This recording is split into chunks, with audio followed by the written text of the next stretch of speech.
My course is called Images of the Jew in Literature.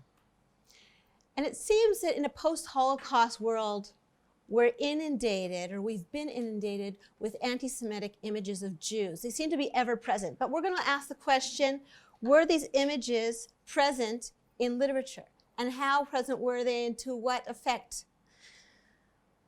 What we'll do is we'll take texts from English and American literature from the medieval period through to the 20th century and examine just this question of how prominent and to what effect did this image of the Jew have in literature.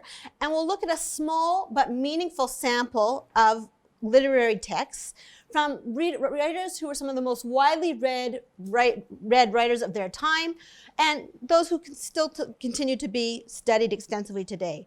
And our samples are going to come from Geoffrey Chaucer, a medieval writer, from Shakespeare, who was an Elizabethan writer, from the Victorian novelist Charles Dickens and George Eliot.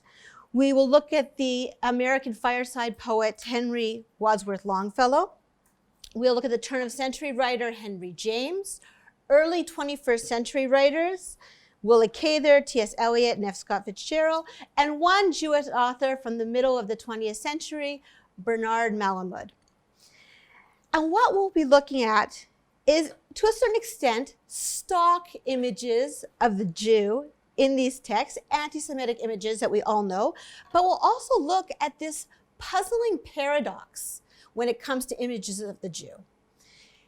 What I mean by this is that there are sociocultural values that are generally deemed positive and laudatory, but somehow when they're attributed to the Jew, they become negative. For example, wealth is often associated with respect and admiration, but somehow when it is connected to the Jew, it becomes greed, and even a tendency towards lewdness and vulgarity.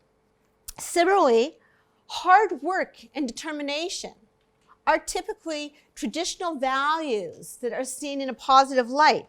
But when connected to the Jew, they become somehow overly aggressive or almost obsessive.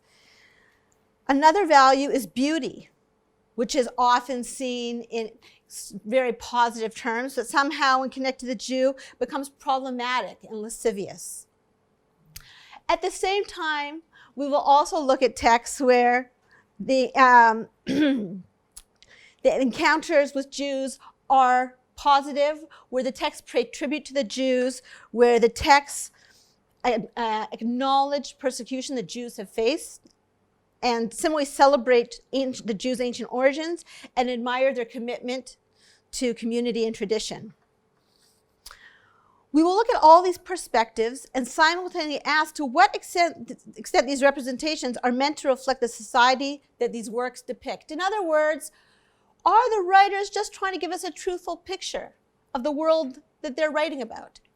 Or is there some narrative reason for this particular depiction of the Jew? Does it work in terms of how the text comes together as a story, as a multi-themed literary work? We'll also ask if the images of the Jew are particular to the author's own circumstances. Do they come from the author's own prejudice and bias? And what we'll do is look at writers' other works, biographical details, and historical data to try to construct some sort of broader picture and to answer some of these questions. Our exploration of these texts will be diverse and open up an examination of how literature as a cultural medium has played a role in shaping ideas about Jews in different cultures throughout different societies and different periods of history. So I look forward to studying with you. Thank you.